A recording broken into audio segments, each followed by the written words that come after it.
দর্শক সালাম এবং শুভেচ্ছা রইল। আলোচিত জুলাই ঘোষণা, জুলাই অভ্যুত্থান ঘোষণা, সেই ঘোষণাপত্র নিয়ে নানান নাটকীয়তার শেষে 16 জানুয়ারি 2025 একদম দিনভর hotcake, talk of the country, talk of the city, talk of the Dhaka, সেটা হচ্ছে সর্বদলীয় বৈঠক। অন্তর্বর্তীকালীন প্রধান উপদেষ্টার নেতৃত্বে সর্বদলীয় বৈঠক নিয়ে নানান রাগ, গোস্বা, অভিমান, রাজনৈতিক অঙ্ক কষাকষির পর দিন শেষে জানা গেল দিনের সবচেয়ে আলোচিত ঘটনা হয়ে উঠেছিল যে বিএনপি এই বৈঠকে যোগ দেবে কি দেবে না। এখনও বৈঠকে যোগ দিয়েছি বলবে কিনা, বা বৈঠকে বিএনপি যোগ দিয়েছে আপনারা বলবেন কিনা, আবার বিএনপি যোগ দেয়নি সেই বৈঠকে এটাও বলবেন কিনা। মানে বলা যায় বৈঠকে যোগ দিয়েছে, বলা যায় বৈঠকে যোগ দেননি। কিভাবে যোগ দিয়েছে সেটা হলো বিএনপির স্থায়ী কমিটির সদস্য সালাউদ্দিন আহমেদ, তিনি গিয়েছিলেন, বৈঠকের সময় ছিলেন সেখানে, তাহলে যোগ দিয়েছেন। আবার বিএনপির হাই প্রোফাইল নেতৃবৃন্দ আরও যারা আছেন, সালাউদ্দিন আহমেদ অবশ্যই হাই প্রোফাইল, কিন্তু ধরেন সাধারণত বিএনপির মহাসচিব আছেন, তিনি প্রধান উপদেষ্টার নেতৃত্বে বৈঠক, সেখানে তিনি যেতে পারতেন। অনেকে বলছেন যে মির্জা ফখরুল ইসলাম কেন যাননি, এটা অনেকেরই জানার আগ্রহ হয়েছে। এবং যেহেতু ওখানে বিএনপির একজন প্রতিনিধি গেছে, তাহলে তো যোগ দিয়েছে বলা যায়। আবার যোগ দেননি বলতে হবে সালাউদ্দিন আহমেদ বের হয়ে এসে যে কথাগুলো বলেছেন বৈঠক থেকে, তিনি বলেছেন যে ঘোষণাপত্র নিয়ে তারা কোনো মতামত দেননি, বা সরকার যে খসড়া পাঠিয়েছে সেটার উপর তারা কোনো কথা বলেননি। অন্য রাজনৈতিক দলগুলো কথা বলেছে, আমরা ছবিতে যেটুকু দেখেছি। কেউ যদি ছবির ফ্রেমের বাইরে না থেকে থাকেন বা ছবিতে না থেকে থাকেন, তার বাইরে 26 জন রাজনৈতিক নেতা নেত্রী ওখানে ছিলেন। তার মধ্যে বলেছেন সালাউদ্দিন আহমেদ যে এই যে 5 মাস পরে, জুলাইয়ের গণঅভ্যুত্থানের 6 মাস পরে এই ঘোষণাপত্রের প্রয়োজনীয়তা কী ছিল সেইটা বিএনপির পক্ষে সালাউদ্দিন আহমেদ জানতে চেয়েছেন। এবং যদি ঘোষণাপত্র করতে হয় তাহলে তার আইনি ভিত্তি কী, রাজনৈতিক ভিত্তি কী, ঐতিহাসিক ভিত্তি কী, সেটাও বিএনপি জানতে চায়। পাশাপাশি এইটা ধরে যেন কোনো অনৈক্য তৈরি না হয় সেটার দিকে বিএনপি জোর দিয়েছে এবং বলেছে যে এই যে বিষয়টা, এই বিষয়টা নিয়ে সব কিছুই তাদের ক্লিয়ার থাকা উচিত, যেন এখন ফ্যাসিবাদের বিরুদ্ধে তাদের যে ঐক্য সবাই মিলে, সে অক্ষে যেন কোথাও ফাটল না ধরে।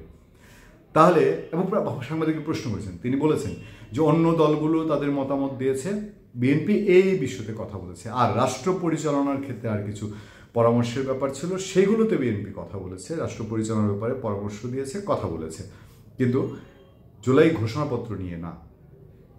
এটা একটা দিক। আরও একটা দিক, একটা গোস্বার ব্যাপার আছে এখানে। বাম জোট, তারপরে 12 দলীয় জোট এবং বিএনপির সমমনা আরও কিছু দল, তারা একেবারে অংশই নেয়নি, যায়নি। তাদের কারো কারো কথা হলো আগের দিন শুধুমাত্র হোয়াটসঅ্যাপে গ্রুপে বা হোয়াটসঅ্যাপে মেসেজ অথবা মোবাইল SMS, যেটা খুদে বার্তা বলা হচ্ছে, সেইটা দিয়ে আমন্ত্রণ করা, এটা আবার কেমন? এই দিক থেকে একদিনের নোটিশে অনেকে যায়নি, যে একদিন সময় দিচ্ছে এই জন্য আমরা যাইনি। আবার অনেকে একটু ইগোতেও লেগেছে যে মেসেজ দিয়ে এরকম অফিসের মিটিং ডাকার মতো কেন, সেই দিক থেকেও অনেকে সেখানে যাননি। ফলে একটা জায়গায় আমরা একটু আলোচনা করতে পারি কিনা, সেটা হলো বৈষম্যবিরোধী ছাত্র আন্দোলন যে অবস্থান নিয়েছে, তাদের জুলাই ঘোষণাপত্র হতেই হবে এবং সেটা তারা প্রায়োরিটি চায়। তাদের যারা নেতৃবৃন্দ যেভাবে যা করেছেন সমস্ত কিছু তাদের নামধাম সেখানে যেন উল্লেখ থাকে, তারা সংবিধানেরও বাতিল চায়। আর বিএনপি বলতে চায় যে গত 16 বছর যেসব রাজনৈতিক দল ত্যাগ, তিতিক্ষা, সংগ্রাম করেছে, তার সমস্ত কিছুই, এই ব্যাকগ্রাউন্ডটা জুলাই ঘোষণাপত্রে থাকতে হবে। বিএনপির দাবি বিএনপি যেটা মনে করছে যে গত 16 বছরে 5 জুলাইয়ের প্রেক্ষাপট তৈরি হয়েছিল মানুষের মধ্যে, বিএনপি সেই ক্যাম্পিংটা করেছিল। আর সংবিধান বাতিল করার ব্যাপারে বিএনপি একেবারেই একমত না। এখন দেখার বিষয়ে যে এই আজকে 5 মাস পরে যে উদ্যোগ প্রধান উপদেষ্টা নিয়েছেন, বিএনপি যদি বেঁকে বসে, আমরা এর আগের কন্টেন্টেও বলেছি, বিএনপি নেতা নেত্রীদের সঙ্গে কথা বলে বোঝা যায় তারা মনে করছেন যে 5 মাস পরে এটার ভিতরে হেতুটা আসলে কি। এখন যদি বিএনপি ক্লিয়ার হতো তাহলে আজকে নিশ্চয়ই প্রশ্নটা তুলতো না। অলরেডি সংবাদ সম্মেলন করে বিএনপির মহাসচিব বলেছেন যে সংস্কারের যে বিষয়টা সামনে আছে, তারা মনে করেন সরকারের একটি অংশ নির্বাচনকে পেছাতে চায় কিনা। বিএনপির মধ্যে এই ধারণা, পত্রপত্রিকায় রিপোর্ট এসছে, আপনারা প্রথম আলোতেও দেখবেন। বিএনপি সোমবারে যে প্রেস কনফারেন্স করেছে, আমরা বৃহস্পতিবার কথা বলছি 16 জানুয়ারি 2025, সেই সোমবারের দিন, আগের দিন রোববার দিন রাতেই প্রথম আলো একটি রিপোর্ট করেছিল। সেখানে রিপোর্টে আছে যে বিএনপির ভেতরকার সন্দেহটা কোথায়।